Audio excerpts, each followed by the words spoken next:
This is the Lone Crater YouTube. We hope this video helps. In this video, I will explain how to cook tapioca pearls for boba. First, gather your ingredients and tools for a smooth process. You will need 1 cup of dry tapioca pearls, a large pot that holds at least 8 cups of liquid, and a fine mesh strainer. Also, prepare a bowl of ice water to quickly cool the pearls later. Having everything ready saves time and ensures a perfect result every time you make your delicious boba at home. This simple preparation sets you up for success. Next, it is time to prepare your cooking water. For every 1 cup of dry tapioca pearls, you will need 7 cups of water. Pour these 7 cups into your large pot and place it on the stove over high heat. Wait until the water reaches a very strong, rolling boil before adding anything.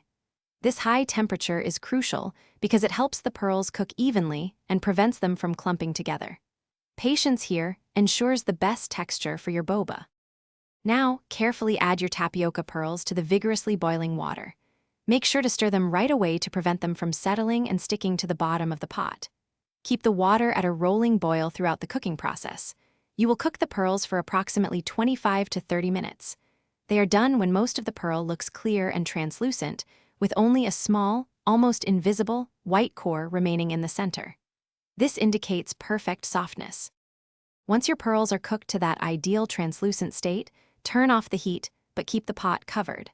Let the pearls rest in the hot water for an additional 25 minutes. This resting period allows them to fully absorb moisture and develop their chewy texture. After resting, drain the pearls completely using your fine mesh strainer. Immediately rinse them under cold running water, then transfer them to the prepared bowl of ice water to cool rapidly, preventing further cooking and enhancing chewiness. Thanks for watching. Consider subscribing if we helped you.